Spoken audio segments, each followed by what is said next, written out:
Two students, આપણે GPSC STIનું 2021નું paper જોઈ રહ્યા છે. તો શરૂ કરીએ. પ્રધાનમંત્રી જીવન જ્યોતિ વીમા યોજના બાબતે નીચેના પૈકી કયા વિધાન સાચા છે? પ્રધાનમંત્રી જીવન જ્યોતિ વીમા યોજના 18થી લઈને 50 વર્ષ સુધી વય જૂથવાળા લોકો જેઓ બેંક ખાતું ધરાવે છે અને આ યોજનામાં જોડાવા માટે તેમજ ઓટો ડેબિટ શરૂ કરવા માટેની સહમતિ આપી હોય તે લોકો માટે ઉપલબ્ધ છે. લાઈફ કવર 2 લાખ રૂપિયાનું રહેશે, જે 1 જૂનથી 31 મે સુધીનું રહેશે અને ફરીથી તેને રિન્યૂ કરવા માટે એટલે કે ફરીથી તાજું કરવા માટે ફરીથી તે રિન્યૂ કરાવી શકાશે. ફક્ત અકસ્માત મૃત્યુના કિસ્સામાં આ યોજના હેઠળ જોખમનું કવરેજ છે તે 2 લાખ રૂપિયાનું છે. 1, 2 અને 3, 2 અને 3, 1 અને 3, ફક્ત 1 અને 2 નહીં. જવાબ છે ફક્ત 1 અને 2. વય મર્યાદા છે 18થી લઈને 50 વર્ષની. બેંકમાંથી પ્રીમિયમ આપોઆપ કાપવા માટે ઓટો ડેબિટની સુવિધા હોય છે. વીમા કવર જે છે તે વાર્ષિક હોય છે. 1 જૂનથી લઈને 31 મે તેનો યર પીરિયડ છે. પરંતુ આમાં કોઈ કારણસર મૃત્યુ એટલે કે કોઈ પણ કારણસર મૃત્યુ થાય તો 2 લાખ રૂપિયા મળે છે, ફક્ત અકસ્માત નહીં. શરૂઆતમાં તેનું પ્રીમિયમ હતું 330 રૂપિયા, અત્યારે છે 436 રૂપિયા પ્રતિ વર્ષ. ઉદય યોજના બાબતે નીચેના પૈકી કયા વિધાનો સાચા છે? ઉદય ભારતમાં વિવિધ રાજ્યોના માંદા પાવર ડિસ્કોમને મદદ કરવા માટેની એક કેન્દ્રિત યોજના છે. એટલે કે ડિસ્કોમ માટેની યોજના છે જેની સિચ્યુએશન સારી ના હોય, ખોટમાં હોય કે એ રીતના.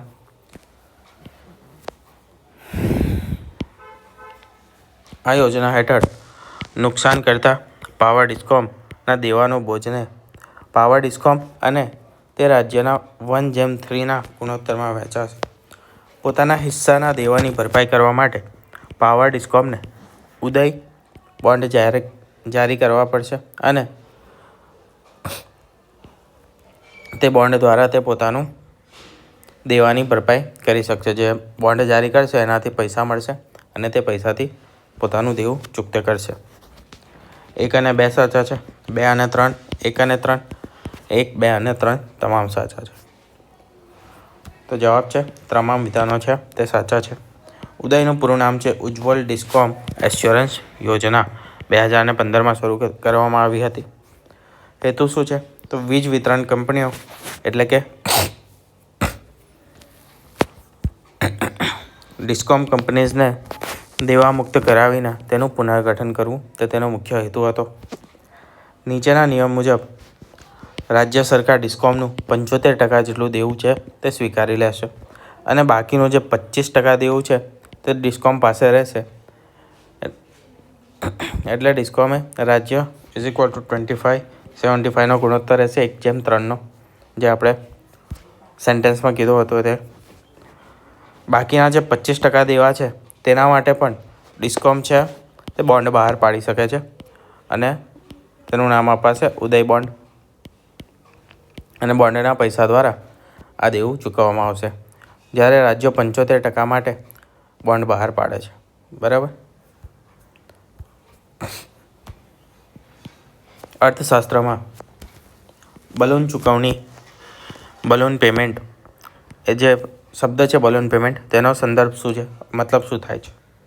લોનની પરત ચૂકવણી કરવામાંથી છટકી જવું, ચેક દ્વારા ચૂકવણી, ડિજિટલ ચૂકવણી, બલૂન ચૂકવણી એટલે લોન સાથે જોડાયેલી એક સામટી એટલે કે લમસમ અમાઉન્ટની ચૂકવણી. બલૂન ચૂકવણી એટલે લોન સાથે જોડાયેલી એક સામટી અમાઉન્ટને ચૂકતે કરી દેવી, તેને બલૂન ચૂકવણી કહેવામાં આવે છે. બલૂન પેમેન્ટ જ્યારે લોનનો કોઈ એક મોટો હિસ્સો એટલે કે મુદ્દલ જે છે તેનો મોટો હિસ્સો લોનની મુદ્દત પૂરી થાય ત્યારે છેલ્લે એક સાથે ચૂકવવાનો હોય તેને બલૂન પેમેન્ટ કહેવામાં આવે છે. શરૂઆતમાં નાના હપ્તા એટલે કે ફક્ત વ્યાજ હોય છે અને છેલ્લે આખી રકમ ચૂકવવાની હોય ત્યારે ફુગ્ગાની જેમ એક મોટી રકમ ચૂકવવી પડે છે. તેથી તેને બલૂન પેમેન્ટ તરીકે ઓળખવામાં આવે છે. નીચેના પૈકી કયા પ્રકારનો કરવેરો ભારતમાં વ્યક્તિગત આવકવેરા એટલે કે ઇન્કમ ટેક્સને શ્રેષ્ઠ રીતે વર્ણવે છે? ભારતમાં ઇન્કમ ટેક્સ કયા પ્રકારનો છે એ પૂછ્યું છે. ઇન શોર્ટ, પ્રગતિ કરવેરા, પ્રતિકારક, પ્રમાણસર અથવા તો એક પણ નહીં, એટલે કે પ્રોગ્રેસિવ, રિગ્રેસિવ કે પછી પ્રપોશનલ છે. તો ભારતમાં પ્રોગ્રેસિવ ટેક્સેશન છે, જેમાં આવક વધે તેમ તેમ કર દર વધે. 5 લાખથી નીચેનાને કોઈ ટેક્સ નથી. 5 થી 10 લાખમાં એક ફિક્સ અમાઉન્ટનો ટેક્સ, ધારો કે 5% છે. પછી 10 થી 20 લાખમાં 10%, 20 થી 30 લાખમાં 15%, 30 લાખથી ઉપરનામાં 30 થી 50 લાખમાં 20%. આ રીતે પ્રોગ્રેસિવલી વધતો જાય એ પ્રકારના ટેક્સને આપણે પ્રોગ્રેસિવ ટેક્સેશન તરીકે ઓળખીએ છીએ. ભારતમાં સ્લેબ સિસ્ટમ છે. 5%, 10% અને 30%. આ ગરીબો પર ઓછો અને અમીરો પર વધુ બોજો નાખે છે એ પ્રકારની એક સિસ્ટમ છે. રિગ્રેસિવમાં શું હોય? તો રિગ્રેસિવમાં ઊંધું હોય. આવક વધે તેમ ટેક્સનો દર ઘટે, ગરીબો પર તેનાથી વધારે બોજો પડે, ઇન્કમ ટેક્સનો બોજ વધી જાય ગરીબો પર. પ્રપોશનલ એટલે કે ગમે તેટલી આવક હોય, ટેક્સ રેટ સેમ. જેમ કે 20%નો આપણે રાખ્યો, તો તમે 100 રૂપિયા કમાતા હોય કે પછી 100 કરોડ કમાતા હોય, ટેક્સ છે એ તમારો 20% જ રહેશે. નીચેના પૈકી કયું રિઝર્વ બેંક ઓફ ઇન્ડિયાનું માત્રાત્મક શાખ નિયંત્રણ એટલે કે ક્વોન્ટિટેટિવ ક્રેડિટ કંટ્રોલનું સાધન નથી? Bank rate, open market operation એટલે કે ખુલ્લા બજારની કામગીરી, SLR, વૈધાનિક પ્રવાહિતાની જરૂરિયાતો કે પછી ગાળાની જરૂરિયાતો એટલે કે માર્જિન રિક્વાયરમેન્ટ. તો જવાબ છે માર્જિન રિક્વાયરમેન્ટ જે છે તે ક્વોન્ટિટેટિવ નથી. ક્વોન્ટિટેટિવ ટૂલ એટલે કે જથ્થાત્મક સાધન. આ સાધનો અર્થતંત્રમાં નાણાંનો જે જથ્થો છે તેને અસર કરે છે. અને તેની અંદર કઈ કઈ વસ્તુઓ આવે? તો CRR છે, SLR છે, રેપો રેટ છે, બેંક રેટ છે, OMO એટલે કે ઓપન માર્કેટ ઓપરેશન્સ છે. આ તમામ વસ્તુઓ ક્વોન્ટિટેટિવ ટૂલ્સની અંદર આવે છે. બીજા હોય છે ક્વોલિટેટિવ ટૂલ્સ. કામ સેમ જ છે પરંતુ વસ્તુ અલગ છે, એટલે કે સિલેક્ટિવ ટૂલ્સ, ગુણાત્મક આપણે ગુજરાતીમાં તેને કહીએ. આ સાધનો નાણાં કયા ક્ષેત્રમાં વપરાશે તેને નિયંત્રિત કરે છે. આ શેને નિયંત્રિત કરે છે? નાણાંના કુલ જથ્થાને નિયંત્રિત કરે છે. માર્જિન રિક્વાયરમેન્ટ્સ એ એક ગુણાત્મક સાધન છે. જો માર્જિન 20% હોય તો 1 લાખ માટે 80,000 મળે. જો RBI આ માર્જિનને વધારીને 40% કરશે તો શું થશે? માત્ર 60% જ મળશે. આ રીતે માર્જિન રિક્વાયરમેન્ટ્સ કામ કરે છે. તો જ્યારે ફુગાવો વધારે હોય, પૈસા વધારે હોય, બરાબર, તો 100 રૂપિયાની તમારે લોન લેવી છે, કાં તો પછી એવું સમજો કે 100 કરોડ છે બેંક પાસે, પણ RBIએ માર્જિન રિક્વાયરમેન્ટ રાખ્યું છે 45%નું, તો તે કેટલાની લોન આપી શકશે? માત્ર 55 લાખ. અહીંયા લાખ રાખ્યો, 100 રૂપિયા રાખો ને, બરાબર, તો એ માત્ર 55 રૂપિયાની લોન આપી શકશે. બીજા 45 માર્જિન રિક્વાયરમેન્ટ રહેશે. આ રીતે કામ કરશે અને શું થશે? પૈસાનું કંટ્રોલ, નિયંત્રણમાં રહેશે પૈસાનું જે એ છે. હવે એનું ઊંધું કે પૈસાની ખોટ છે તો લોન વધારે આપશો તો લોકો પાસે પૈસા આવશે, બજારમાં પૈસા ફરશે. એના માટે આજે 45% હતું તેને ઘટાડીને 25% કરી દીધું, તો 75% રૂપિયા જે છે, એટલે કે 100માંથી 75 રૂપિયા લોન તરીકે આપી શકશે. કેન્દ્ર સરકારનો જે વિકાસ ખર્ચ છે એટલે કે ડેવલપમેન્ટ એક્સપેન્ડિચર જે છે તેનો સમાવેશ થતો નથી. શેમાં? ઓકે, અહીંયા અલગ કરવાના રહી ગયા છે. આ રીતે છે, 3 વિધાનો છે. આર્થિક સેવાઓ પરનો ખર્ચ, સામાજિક સમુદાય, સેવાઓનો ખર્ચ, રાજ્યના ગ્રાન્ટ અને ચોથું છે સંરક્ષણ ખર્ચ. એમાંથી કયો એ વિકાસ ખર્ચ છે, ડેવલપમેન્ટલ એક્સપેન્ડિચર છે. 1 અને 3, 1, 2 અને 4, 2, 3 અને 4 કે પછી ફક્ત 4? આમાંથી કયા કામમાં વિકાસ થાય છે, વિકાસનો ખર્ચ તરીકે યુઝ થયો હોય પૈસાનો, તે કયા છે? તો જોઈએ ફક્ત 4. વિકાસ ખર્ચ, જે ખર્ચથી દેશનો આર્થિક વિકાસ થાય અને કે પછી ઉત્પાદન વધે, સામાજિક કલ્યાણ થાય, જેમ કે રેલવે, પોસ્ટ, શિક્ષણ, આરોગ્ય, રાજ્યોના ગ્રાન્ટ, એ તમામ વસ્તુઓ વિકાસના ખર્ચ તરીકે આપણે વ્યાખ્યાયિત કરીએ છીએ. બિનવિકાસી ખર્ચ એટલે કે નોન ડેવલપમેન્ટલ એક્સપેન્ડિચર, જે ખર્ચ વહીવટ ચલાવવા માટે, સુરક્ષા માટે અનિવાર્ય છે, પણ તેનાથી સીધું ઉત્પાદનને કોઈ પણ અસર થતી નથી કોઈ ઉત્પાદન વધતું, નથી GDP વધતી, નથી આર્થિક વિકાસ થતો. તો આ બધી વસ્તુઓ નોન ડેવલપમેન્ટલમાં આવશે. જેમ કે સંરક્ષણ ખર્ચ એટલે કે ડિફેન્સ પાછળ જે ખર્ચ થાય છે તે, વ્યાજની ચૂકવણી, પેન્શન, પછી સબસિડી, આ તમામ વસ્તુઓ છે તે બિનવિકાસી ખર્ચ એટલે કે નોન ડેવલપમેન્ટલ એક્સપેન્ડિચરના અંતર્ગત આવે છે.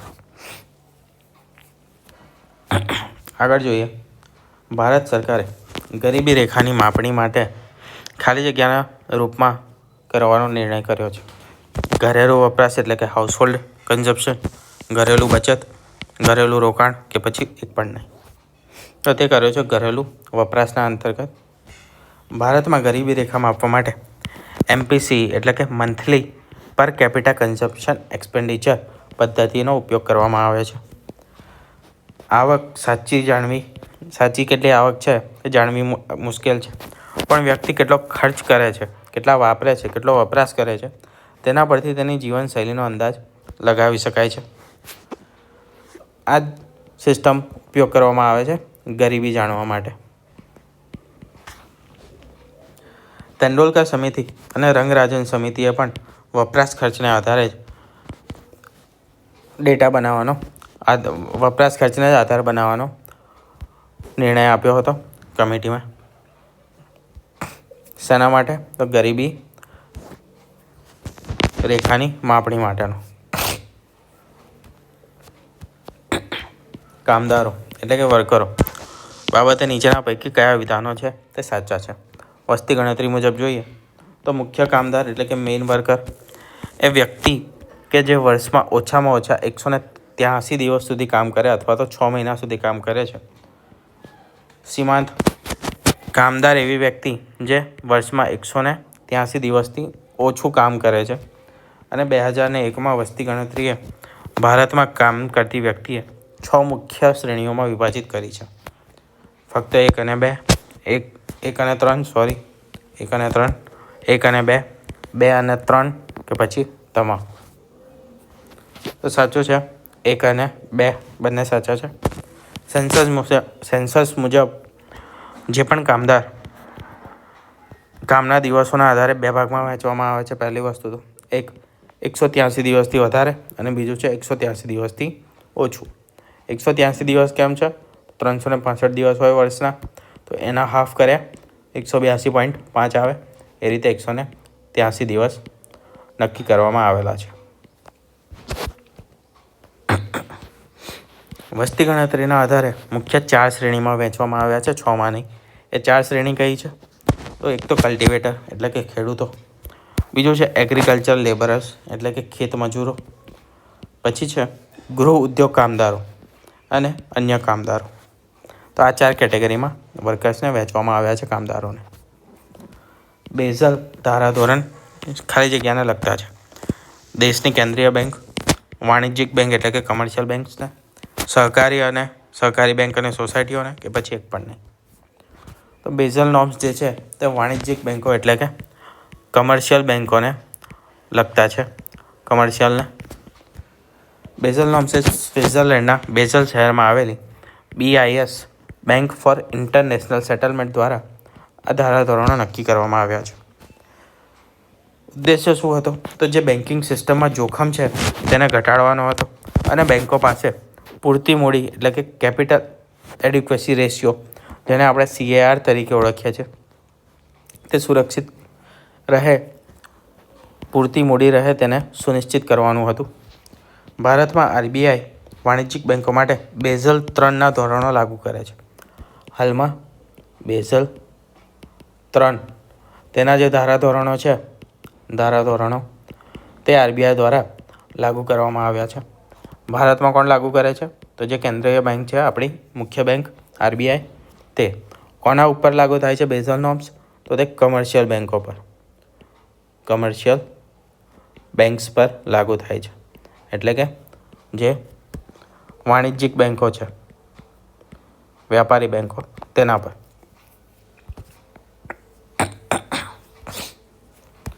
નીચેના પૈકી કયું સૂત્ર બચત એટલે કે સેવિંગ રેટની ગણતરી કરવા માટે વપરાય છે? બચત દર બરાબર બચત છેદમાં આવક ગુણ્યા 100, બચત દર બરાબર આવક છેદમાં બચત ગુણ્યા 100, કે પછી બચત દર બરાબર બચત ગુણ્યા આવક ભાગ્યા વસ્તી, પછી એક પણ નહીં. તો સાચો જવાબ છે બચત દર બરાબર બચત છેદમાં આવક ગુણ્યા 100. કોઈપણ અર્થતંત્રમાં કુલ આવકનો કેટલો હિસ્સો બચાવવામાં આવે છે, એટલે કે તેને સેવિંગના સ્વરૂપે રાખવામાં આવે છે, તે દર્શાવે છે બચત દર. અને તેનું સૂત્ર ઇન્કમ અપોન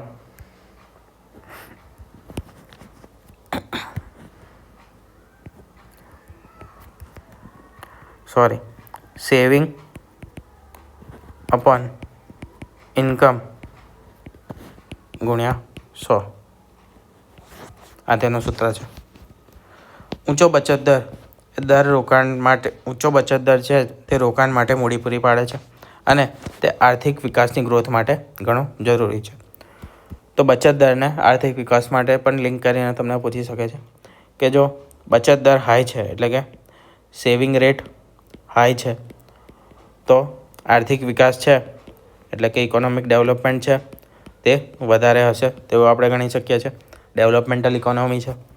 પરંતુ જો લો હશે તો આ પણ લો થશે. બરાબર. અરવલ્લી પર્વતો વિશે અત્યારના ટાઈમમાં સૌથી ઇમ્પોર્ટન્ટ બની રહ્યા છે. ચાન્સીસ વધારે છે. જો UPSCની પેટર્ન પર હસમુખ સાહેબને પેપર કાઢવું હશે તો આને ઇન્ક્લુડ કરવાના ચાન્સીસ ઘણા વધી જશે. સેમ ક્વેશ્ચન ઇન્ક્લુડ થશે એવું નથી, પરંતુ અરવલ્લીના પર્વતો કે પછી કોઈ પણ બીજી કોઈ પર્વત શ્રેણી પૂછી શકે છે, પણ અરવલ્લી પૂછવાની શક્યતા વધી જાય છે. તે વિશ્વના જૂના બ્લોક પર્વત એટલે કે ખંડ પર્વતોમાંનો એક છે. દિલ્હી સ્થિત રાયસીના ટેકરી વાસ્તવમાં અરવલ્લી સમુદાયનો જ એક ભાગ છે. ક્યાં આગળ? દિલ્હીમાં આવેલી રાયસીના હિલ્સ. 1 અને 2 બંને, અને ઓપ્શન ડી છે 1 પણ નહીં. તો જવાબ છે માત્ર બી સાચું છે. પહેલી વસ્તુ ખોટી છે. જો આપણે રીલ મૂકી હતી અને શોર્ટ્સ પણ મૂક્યા હતા યુટ્યુબ પર, તે જોયો હશે, તો તેમાં આપણે કવર કર્યું છે કે જે અરવલ્લી રેન્જ છે, અરવલ્લી પર્વત છે, તે એક ગેડ પર્વત છે, જેને આપણે ઇંગ્લિશમાં ફોલ્ડ માઉન્ટેન તરીકે ઓળખ્યા છે. આ રીતની ગળીઓ પડીને બનેલો છે. બરાબર. ગળી કેવી રીતે પડે? આમ કરચલીઓ એ રીતે પડ્યો છે. એ કેવી રીતે પડે છે? બે બાજુથી જ્યારે ફોર્સ લાગે ત્યારે જે જમીન હોય વચ્ચેની, એ આ રીતે ગળીઓ પડી જાય છે. બરાબર. 2 પ્લેટો અથડાય એકબીજાને એ સમયે. અરવલ્લી એ વિશ્વની સૌથી જૂની ગેડ પર્વતમાળા છે, એટલે કે ફોલ્ડ માઉન્ટેન્સ છે, ખંડ પર્વત નહીં. બ્લોક પર્વતોના ઉદાહરણમાં સાતપુડા છે અને વિંધ્યા રેન્જ છે. ખંડ પર્વતના ઉદાહરણ છે સાતપુડા રેન્જ અને વિંધ્યા રેન્જ. હાલમાં તે અવશિષ્ટ હાલતમાં છે, એટલે કે રેસિડ્યુ છે. એકચ્યુઅલમાં ઘણી ઊંચી હતી, એની હાઇટ વધારે હતી, પરંતુ ઘસારાના કારણે, ઘસારો લાગવાથી તે હાલમાં આ રીતની નીચી પહાડીઓ ટાઈપ જ રહી છે. તેની ઊંચાઈ ઘટી ગઈ છે, એટલે તેને આપણે શું કહીએ છીએ? તો તે માત્ર અત્યારે અવશેષ સ્વરૂપે રહી છે અરવલ્લીની. બીજું વિધાન છે અરવલ્લી એ ગુજરાતના હિંમતનગર ખેડબ્રહ્માથી શરૂ થાય છે અને દિલ્હી સુધી વિસ્તરેલી છે. રાષ્ટ્રપતિ ભવન જ્યાં આવેલું છે રાયસીના હિલ્સ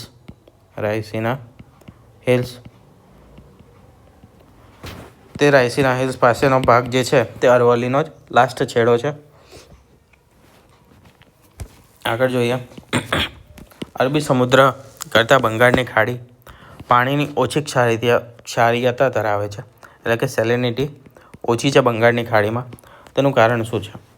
બંગાળની ખાડીમાં તાજા પાણીનો ઉમેરો મોટા પ્રમાણમાં અંતઃપ્રવેશ સ્વરૂપે થાય છે. અંતઃપ્રવેશ થાય છે કયા પાણીનો? તો કે તાજા પાણીનો, નદીઓના લીધે.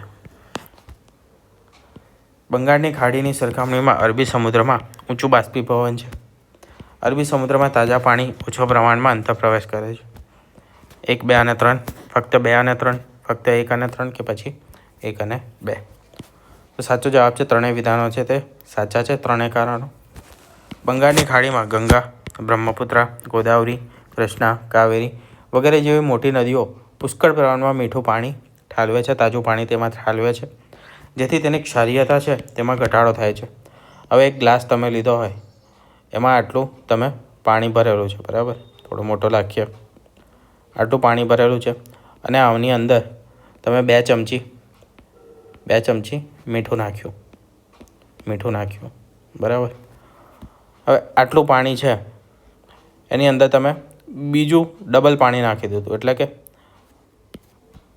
અહીંયા સુધીનું હતું એને તમે બીજું એડ કરીને આટલા સુધી કરી દીધું, બરાબર? અને એક બીજો ગ્લાસ લીધો, એની અંદર આટલું પાણી હતું, બરાબર? અને આની અંદર પણ તમે 2 ચમચી મીઠું નાખ્યું હતું. આની અંદર વધારો થયો આટલું સુધી એડ થયું. તો કયું ખારું કયું વધારે રહેશે? ઓબ્વિયસ છે આ વધારે ખારું રહેશે, કારણ કે પાણી ઓછું છે અને 2 ચમચી મીઠું છે. મીઠું તો એટલું જ છે. આની અંદર પાણી વધી ગયું તો એના કારણે જે ક્ષાર છે, જે મીઠું છે તેનું પ્રમાણ ઘટી જશે. દ્રાવ્યતાના કારણે પાણી વધારે એડ થઈ ગયું તેના કારણે. ત્રીજું વિધાન, તો સમુદ્રમાં આપણે પશ્ચિમી બાજુએ જે નદીઓ વહે છે તે ઘણી ઓછી છે પ્રમાણમાં. નર્મદા અને તાપી એ જ મુખ્ય નદીઓ છે જે બંગાળની ખાડીની જગ્યાએ અરબ સાગરમાં પાણી ઠાલવે છે, એટલે કે પશ્ચિમ તરફ વહે છે. તેના કારણે ત્યાં આગળ પાણી ઘણું ઓછું થાય છે. બીજી વસ્તુ, અરબી સમુદ્ર એ રણ પ્રદેશની નજીક હોવાથી ત્યાં વાદળો ઓછા હોવાથી બાષ્પીભવન વધુ થાય છે, જેથી તેની ક્ષારીયતા વધે છે. સઘન સંરક્ષણ અને વ્યવસ્થાપન માટે ભારતમાં કયા મુખ્ય પરવાળા દ્વીપ સમૂહો એટલે કે કોરલ રીફ ક્ષેત્રો નક્કી કરવામાં આવ્યા છે? કચ્છનો અખાત, અંદમાન નિકોબાર ટાપુ દ્વીપ સમૂહ, સુંદરવન, મનારનો અખાત. આ પણ મુદ્દો એક મહત્ત્વનો બની રહે છે. પહેલું કયું? તો 2 મુદ્દા અહીંયા તમને કહું છું સંરક્ષણના. એ શેના પરથી? તો એક તો જે અરાવલીવાળો પોઈન્ટ છે, બરાબર? અરાવલીવાળો, તેમાં તમને માઇનિંગના રિલેટેડ કોઈ ક્વેશ્ચન બનાવી શકે છે, તેના રૂલ્સ અને રેગ્યુલેશન. કાં તો પછી જે સંરક્ષિત વિસ્તારો રાખવામાં આવે છે, સંરક્ષિત વિસ્તાર નક્કી કરવામાં આવે છે, તેના રિલેટેડ કોઈ ક્વેશ્ચન પણ બનાવી શકે છે. અથવા બીજો પોઈન્ટ રહેશે મુંબઈમાં જે મેંગ્રોવ્સ છે, મેંગ્રોવ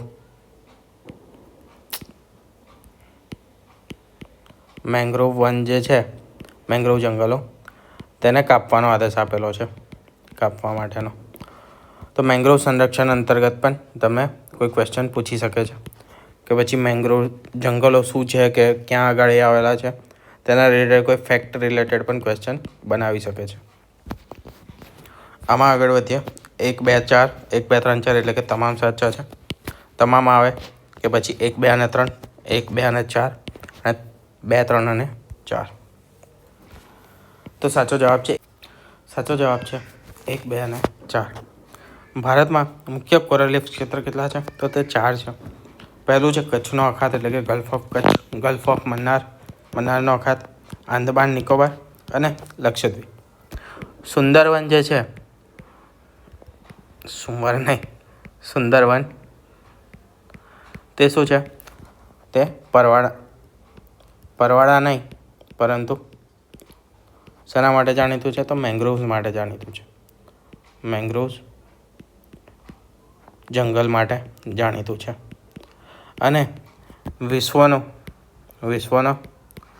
સૌથી મોટું મેંગ્રોવ જંગલ કોઈ હોય તો એ સુંદરવન જ છે. સુંદરવન પાસે આવેલું છે. એની પાછળનું કારણ શું છે? તો પરવાળા એટલે કે કોરલ્સ જે છે તે સુંદરવનમાં નથી જોવા મળતા, કારણ કે પરવાળા સ્વચ્છ પાણી જોઈએ તેને. પાણી સ્વચ્છ હોવું જોઈએ.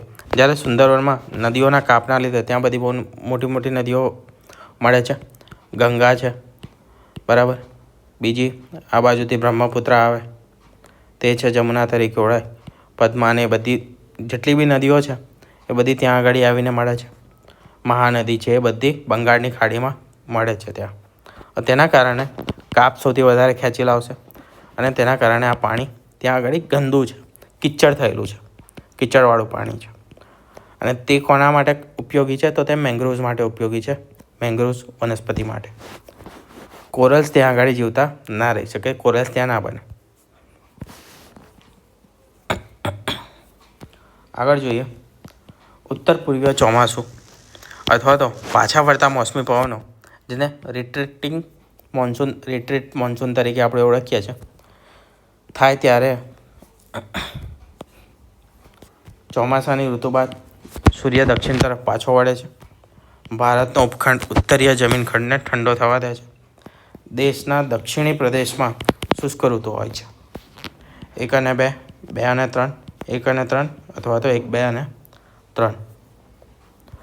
તો જવાબ જોઈએ 1 અને 2. વિધાન 1 છે. ઓકે, આ શું છે? હા, 1 અને 2. સપ્ટેમ્બરના અંતમાં સૂર્ય દક્ષિણ તરફ એટલે કે વિષુવવૃત્ત તરફ ખસે. આપણે GCRTમાં જ્યારે ચેપ્ટર ભણ્યા હતા ભૂગોળનું, ત્યારે આ વસ્તુ આપણે ડિસ્કસ કરી હતી. આ વિષુવવૃત્ત છે. તો સપ્ટેમ્બરનો અંત સુધી વિષુવવૃત્તથી પછી નીચે ખસવાનું સૂર્ય ચાલુ કરશે. અને આ છે મકરવૃત્ત.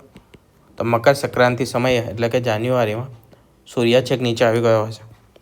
સૂર્ય દક્ષિણ તરફ ખસવાનું શરૂ કરે છે. આનાથી ઉત્તર ભારતમાં જમીન ઠંડી પડતા હવાનું દબાણ શું થાય છે? વધે છે. એટલે વિધાન 2 પણ અહીંયા સાચું થઈ ગયું. અને જે પવનો છે તે જમીનથી સમુદ્ર તરફ વહે છે. ચોમાસા દરમિયાન, ઉનાળા દરમિયાન શું થાય? તો જે પાણી છે એટલે કે જે દરિયો છે, સાગરો છે, ત્યાંથી જમીન તરફ પવનો વહેતા હશે. પરંતુ સૂર્ય નીચે આવી જાય, હવા ઠંડી થઈ જાય, તો જે જમીનના પવનો છે તે પાણી પર વહેવાનું શરૂ થશે. જમીનથી પાણી તરફ ઊંધું થશે. પાછા ફરતા મોસમી પવનો બંગાળની ખાડી પરથી ભેજ લઈને તમિલનાડુ અને આંધ્રપ્રદેશના તટ પર વરસાદ કરે છે, જેથી દક્ષિણના ભાગમાં તે સમયે શુષ્ક ઋતુ હોતી નથી. પશ્ચિમ ભારતમાં થાર રન, થાર ડેઝર્ટ જે છે તેના અસ્તિત્વના સંભવિત કારણો કયા છે? થારની પૂર્વ દિશામાં કાપના મેદાનો અસ્તિત્વમાં છે. તે કર્કવૃત્તની નજીકમાં સ્થિત છે, જે મહત્તમ સૌર કિરણો પ્રાપ્ત કરે છે. તે દક્ષિણ પશ્ચિમમાં ચોમાસાની બંગાળની ખાડીની જે શાખા છે તેના વરસાદછાયા પ્રદેશમાં આવેલું છે. કે પછી ડી, આ ક્ષેત્ર ભૂગર્ભ જળનો કોઈ સ્ત્રોત નથી. તો બસ તેનું મુખ્ય કારણ છે આ ચારમાંથી કે વરસાદછાયાનો પ્રદેશ છે. અરબી સમુદ્રની શાખા, અરવલ્લીની પર્વતમાળા આ પવનોને સમાંતર એટલે કે પેરેલલ છે. આપણે આ નકશો જોઈએ, બરાબર, આ રીતનો. અરવલ્લી આ રીતે આવેલી છે અહીંયા આગળ, ગુજરાતથી ચાલુ કરીને દિલ્હી સુધી. અહીંયા આગળ 2 સાતપુડા અને એ અરબ સાગર પરથી આ રીતે આ દિશામાં પવનો આવે. હવે અરવલ્લી આમ હોતે તો શું થતું? આ ઉરોધતા પવનો અને બરો અરવલ્લી આ રીતે હોત તો શું થતું? પવન તેને અવરોધતા અને બધો વરસાદ અહીંયા આગળ પડતો. પણ છે કેવું? તો તો સમાંતર છે. જે દિશામાં પવનો જાય છે એ જ દિશામાં છે સમાંતર, તો પવનો પણ નીકળી જશે આગળ. આ પ્રદેશ છે ત્યાં આગળ વર્ષા છાયાનો પ્રદેશ ગણાશે. ત્યાં આગળ વાદળને રોકી રાખવાવાળું કશું જ નથી. ત્યાં આગળ વરસાદ પડે તેવું કશું નથી રહ્યું. એટલે અહીંયા આગળ વરસાદ સૌથી ઓછો પડે છે, કે પછી વરસાદ પડતો જ નથી ઘણીવાર એવું પણ થાય છે. બંગાળની ખાડીની જે શાખા છે, આ પવનો પૂર્વ ભારતથી પશ્ચિમ ભારત તરફ આવતા ભેજ ગુમાવી દે છે અને થારનું રણ અરવલ્લીની પશ્ચિમે હોવાથી તે વરસાદ છાયાનો પ્રદેશમાં આવી જાય છે. હવે આ બાજુથી શું થશે, જે બંગાળની ખાડીના છે બરાબર, તો આ સાઈડથી પવન આવતા હશે બરાબર, આમના આ બાજુના હશે. એનાથી શું થશે, અરવલ્લી આ બાજુની છે પહેલી વસ્તુ, તો આ બધા પ્રદેશમાં સૌથી વધારે વરસાદ પડશે બંગાળની ખાડીના પવનોથી. અહીંયા સુધી આવતા ભેજ ઓલરેડી ઓછો છે, અને બીજું અરવલ્લી અહીંયા નડશે તો ભેજ વરસાદ છે તે આ બાજુ જ પડી જશે બધો બરાબર. આ એરિયામાં વરસાદ પડશે. આ છે તે પાછો ખાલી જ રહેશે.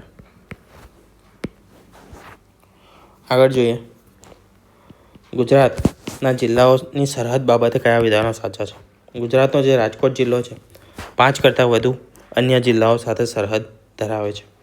વડોદરા 5 કરતાં વધુ જિલ્લાઓ સાથે સરહદનો સહભાગી છે, અને અમદાવાદ 5 કરતાં ઓછા જિલ્લાઓ સાથે સરહદ ધરાવે છે. 1, 2 અને 3, 1 અને 2, 2 અને 3 કે પછી એક પણ નહીં. તો જવાબ છે ફક્ત 1 અને 2. રાજકોટ એ 7 જિલ્લા સાથે સરહદ ધરાવે છે. કયા કયા? મોરબી, સુરેન્દ્રનગર, બોટાદ, અમરેલી, જુનાગઢ, પોરબંદર અને જામનગર. એટલે 5 કરતાં વધુ થઈ ગયા. વડોદરા તો આણંદ, ખેડા, પંચમહાલ, છોટાઉદેપુર, નર્મદા અને ભરૂચ, કુલ 6 થયા. અમદાવાદ 7 જિલ્લા સાથે ધરાવે છે. મહેસાણા, ગાંધીનગર, ખેડા, આણંદ, ભાવનગર, બોટાદ, સુરેન્દ્રનગર. 5થી ઓછા ના આવે, 5થી વધુ આવે તો સાચું થઈ જશે. આગળ જોઈએ, ગુજરાત વિશે નીચેના પૈકી કયા વિધાનો સાચા છે. ગુજરાતનો જે ભૌગોલિક વિસ્તાર છે તે 1.96 લાખ હેક્ટરનો છે. કુલ ભૌગોલિક વિસ્તાર 99.66 લાખ હેક્ટર ખેતીલાયક ક્ષેત્ર હેઠળ છે, અને જે સિંચાઈ હેઠળનો કુલ એકંદર વિસ્તાર છે તે 56.14 લાખ હેક્ટર છે, જે પાક વિસ્તારના 45.97 એટલે કે લગભગ 46% જેટલો છે. 1, 2 અને 3, 2 અને 3, 1 અને 2 કે પછી ફક્ત 1 અને 3. તો જવાબ છે ઓકે, જવાબ 1, 2 અને 3 છે. અહીંયા 3 રહી ગયું છે. 1, 2 અને 3. ગુજરાતનું ક્ષેત્રફળ 1,96,024 ચોરસ કિલોમીટર જેટલું છે. 1 ચોરસ કિલોમીટર બરાબર 1000 હેક્ટર થાય, એટલે 196 લાખ હેક્ટર જેટલું છે. લગભગ 50% જમીન જે છે તેની ખેતીલાયક છે, એટલે કે 99 લાખ હેક્ટર જેટલી જમીન ખેતીલાયક છે ગુજરાતની. અને ત્રીજું આનું જ આવશે કે ખેતીલાયક સિંચાઈલાયક જમીન કેટલી છે, તો આશરે 46% જેટલી છે, જે આશરે 56.14 લાખ જેટલું થાય. ભારતના કૃષિ આબોહવા ક્ષેત્રો એટલે કે એગ્રો ક્લાઇમેટિક ઝોન, આ આપણે જે લાસ્ટ STIનું પેપર કર્યું હતું ને, એમાં પણ આના વિશે ક્વેશ્ચન પૂછેલો હતો એ સમયે, અને આ 2021માં પણ પૂછ્યો છે. 2019નું કર્યું હતું એમાં પણ પૂછ્યો હતો. આબોહવાકીય પરિસ્થિતિઓ જેવી કે જમીનની સ્થિતિ, વરસાદના આધારે 15 કૃષિ આબોહવાકીય વિસ્તારોમાં વિભાજિત કરવામાં આવ્યું. ગુજરાતના મેદાનો, પર્વતીય પ્રદેશો આ યાદીમાંનો એક વિસ્તાર છે.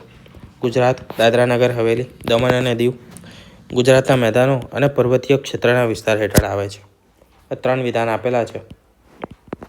કેટલા સાચા છે? 1 અને 2, 2 અને 3, 1 અને 3 કે તમામ? તો જવાબ છે તમામ વિધાનો છે તે સાચા છે.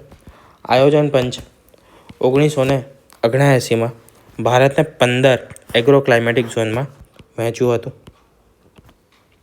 ઝોન 13નું નામ છે ગુજરાત પ્લેન એન્ડ હિલી રિજન. કયા ઝોનમાં છે ગુજરાત? 13મા ઝોનમાં છે. આ ઝોનમાં આખું ગુજરાત, તેના સંઘ પ્રદેશો એટલે કે દાદરા, નગર હવેલી અને દીવ અને દમણનો સમાવેશ કરવામાં આવે છે. ગુજરાતમાં જંગલોની બાબતે કયા વિધાન સાચા છે? રાજ્ય કચ્છ, મધ્ય ગુજરાત, સૌરાષ્ટ્ર પ્રદેશમાં વિશાળ ઘાસના મેદાનો અને ઝાડી ઝાકડાવાળા વન ધરાવે છે. રાજ્યના પશ્ચિમ ભાગમાં દરિયાઈ નિવસન તંત્રો જેવા કે મેંગ્રોવ્સ, પરવાળાના ખરાબા એટલે કે પરવાળાના ટાપુ, હમણાં આપણે જોયું કોરલ રીફ્સ, દરિયાઈ ઘાસ આવેલા છે. ઉત્તરમાં પર્વતીય જંગલો તથા પૂર્વ વિસ્તારમાં ભેજવાળા પાનખર ઉષ્ણકટિબંધીય જંગલો જોવા મળે છે. 1, 2 અને 3, 1 અને 2, 2 અને 3 કે પછી 1 અને 3? તો જવાબ છે 1 અને 2 વિધાન સાચા છે. કચ્છમાં બન્ની ઘાસ, સૌરાષ્ટ્રમાં વીડી વિસ્તાર અને ઝાડી ઝાકડાવાળા જંગલો જોવા મળે છે. પશ્ચિમ કાંઠે એટલે કે જામનગર અને કચ્છ ખાતે મેંગ્રોવ્સ આવેલા છે, જેને આપણે કોરલ રીફ તરીકે ઓળખીએ છીએ. ગુજરાતના ઉત્તર ભાગમાં એટલે કે સાબરકાંઠા અને બનાસકાંઠામાં સૂખા પાનકર જંગલો છે. પર્વતીય જંગલો જે હિમાલયમાં હોય તેવા અહીંયા આપણને જોવા મળતા નથી. પર્વતીય જંગલો જે વર્ડ યુઝ કર્યો તે વસ્તુ ખોટી છે. અહીંયા કઈ જોડીઓ સાચી રીતે જોડાયેલી છે? નદી, ઉદ્ભવ અને સંગમ. તો શેત્રુંજી નદી ગીર જંગલ અને ખંભાતના અખાત, આ તેનો ઉદ્ભવ છે, ક્યાંથી ઉદ્ભવ થાય છે. આ નદી છે અને અહીંયા છે સંગમ એટલે કે ક્યાં આગળ તેનો અંત થાય છે, ક્યાં મળે છે. મહી નદી વિંધ્યાચલમાંથી નીકળે છે અને ખંભાતના અખાતને. રૂપેણ, અરવલ્લી અને અરબી સમુદ્ર. બનાસ, અરવલ્લી અને કચ્છનું નાનું રણ. 1, 2 એટલે કે તમામ સાચા છે. 1, 2 અને 3, 1, 2 અને 4 કે પછી 1 અને 2? તો 1, 2 અને 4 છે તે સાચા છે. શેત્રુંજી નદી ગીરના ચાંચાઈ ટેકરીઓમાંથી નીકળીને સુલતાનપુર પાસે ખંભાતના અખાતને મળે છે. મહી નદી એ વિંધ્યાચલમાંથી પણ ક્યાં? તો મેહદ સરોવરમાંથી નીકળે છે અને ત્યાં ખાલી વહોરાની ખાડી ખંભાતના અખાતને મળે છે, વહોરાની ખાડી પાસે. રૂપેણ નદી વિશે ખોટું છે. તો તે અરવલ્લીના તારંગામાંથી નીકળે છે, તે સાચું છે, પરંતુ તે કુંવારિકા નદી છે એટલે કે દરિયાને મળતી નથી અને કચ્છના નાના રણમાં સમાઈ જાય છે. આપણને આવ્યું હતું અરબ સાગરને મળે છે, તો એ ખોટું આવશે. બનાસ તો રાજસ્થાનના સિરોહી અરવલ્લીમાંથી નીકળે છે. અરવલ્લીમાં જે સિરોહી આવેલી છે ટેકરીઓ ત્યાંથી નીકળે છે અને કચ્છના નાના રણમાં સમાઈ જાય છે. તે ઉત્તર ગુજરાતની સૌથી મોટી નદી છે બનાસ નદી. ગુજરાતના જળ સ્ત્રોતો બાબતે નીચેના પૈકી કયું વિધાન સાચા છે? રાજ્યમાં દેશમાં જે ઉપલબ્ધ જળ છે તેનું માત્ર 2% જેટલું સપાટી પરનું જળ ધરાવે છે રાજ્ય. ગુજરાતનો 55% જે પ્રદેશ છે તે પાણીની તંગીવાળો વિસ્તાર છે. દક્ષિણ અને મધ્ય ગુજરાતનો 45% પ્રદેશ એ વધારાનું એટલે કે અધિશેષ જળ સરપ્લસ પાણી ધરાવે છે. સાબરમતી, સરસ્વતી વગેરે નદીઓનું આંતરિક જોડાણ રાજ્ય સરકાર દ્વારા પૂર્ણ કરી દેવામાં આવ્યું છે. 1, 2, 3 અને 4, 1 અને 4, 1, 2 અને 3 અને ફક્ત 1. તો જવાબ આવશે તમામ વિધાનો. જળ સંપત્તિમાં ગુજરાતમાં દેશની વસ્તીના 5 થી 6% જેટલા લોકો વસે છે, પરંતુ જે જળ સંપત્તિ છે એટલે કે સરફેસ વોટર, જળ સંપત્તિમાં પણ જે સરફેસ વોટર છે તે માત્ર 2.28% જેટલું છે. અસમાન વહેંચણી છે. ઉત્તર ગુજરાત, સૌરાષ્ટ્ર અને કચ્છ જે 50 થી લઈને 60% જેટલો ગુજરાત રાજ્યનો જે ભૌગોલિક વિસ્તાર છે તેનો 55 થી લઈને 60% જેટલો વિસ્તાર ધરાવે છે. એ તમામ વિસ્તાર પાણીની અછતવાળો છે. જ્યારે દક્ષિણ અને મધ્ય ગુજરાત ત્યાં નર્મદા, તાપી, મહીસાગર વગેરે જેવી નદીઓ પાણી સરપ્લસમાં રાખે છે. વગેરે જેવી નદીઓમાં સારા અમાઉન્ટમાં પાણી પ્રેઝન્ટ છે. રિવર લિંકિંગ તો સુજલામ સુફલામ યોજના અંતર્ગત નર્મદાની જે મેઇન કેનાલ છે તેના દ્વારા સાબરમતી નદી અને સરસ્વતી નદીઓમાં પાણી છોડીને તેમનું જોડાણ કરવામાં આવેલું છે. યોજનાનું નામ યાદ રાખજો, સુજલામ સુફલામ યોજના. રાજપીપળાની ટેકરીઓ બાબતે શું સાચું છે? રાજપીપળાની ટેકરીઓ સાતપુડા પર્વતમાળા જે હારમાળા છે તેનો સૌથી પશ્ચિમતમ ભાગ છે. આ નદી નર્મદા નદીની દક્ષિણે આવેલ છે અને તે નર્મદા અને તાપીના જે નદી ક્ષેત્ર છે, બેઝિન કહેવાય, તે વચ્ચેનો જળ દ્વિભાજક બનાવે છે રાજપીપળાની ટેકરીઓ. 1 અને 2 બંને, અથવા તો એક પણ નહીં. તો બંને વિધાનો છે તે સાચા જ છે. સ્થાન ક્યાં છે? તો સાતપુડા પર્વતમાળા એ પૂર્વમાં અમરકંટકથી શરૂ થાય છે અને પશ્ચિમમાં ગુજરાતનું જે રાજપીપળા છે ત્યાં સુધી વિસ્તરે છે. જળ વિભાજક એટલે કે વોટર ડિવાઈડર. સાતપુરા પર્વતમાળાની ઉત્તરે નર્મદા નદી વહે છે અને તેની દક્ષિણે તાપી નદી વહે છે. વચ્ચે આ છે સાતપુડા પર્વતમાળા. અહીંયાથી વહે છે નર્મદા નદી. નર્મદા અલગથી બતાવી દઈએ. આ નર્મદા છે અને એની નીચે છે તાપી નદી. આ છે તાપી. આ રીતની રચના ધરાવે છે.